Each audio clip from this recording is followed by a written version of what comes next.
take a look at the term lag putt.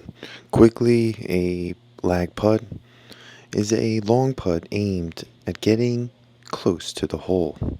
When you break that down a little bit more, a lag putt is ultimately a defense move in golf. While the golfer wants to sink a 40-foot putt birdie, the reality of making that is very low.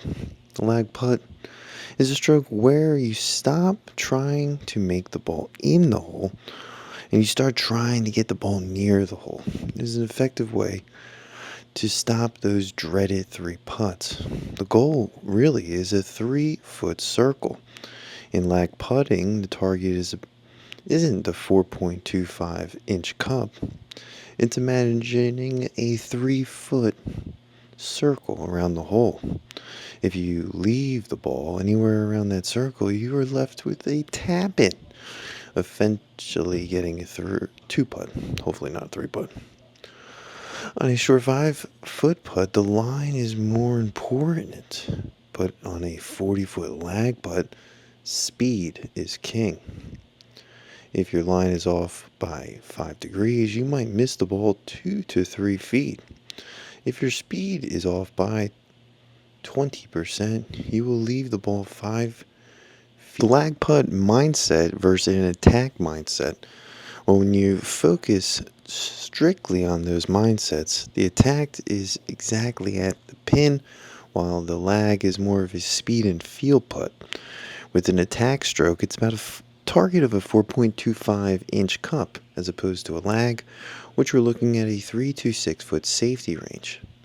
With an attack, you're always asking yourself, did it go in? But with lag putts, it's, did I give myself a birdie opportunity? An attack is a high risk, and the lag putt is a low risk.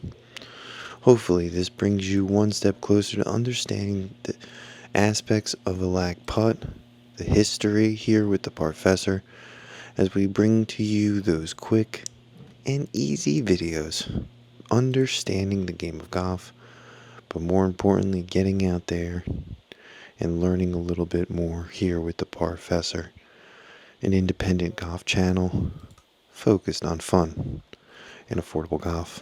If we were to break it down quickly and efficiently in a one-sentence framework, a lag putt simply is a putt aimed to get close to the hole.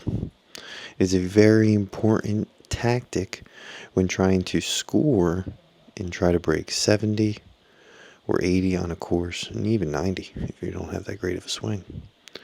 For me, lag putts are something I need to focus on, and hopefully this video will get us one step closer to getting out there and playing a little bit of golf across the board. That's it for this video. Keep a lookout for more videos to come here with the Professor.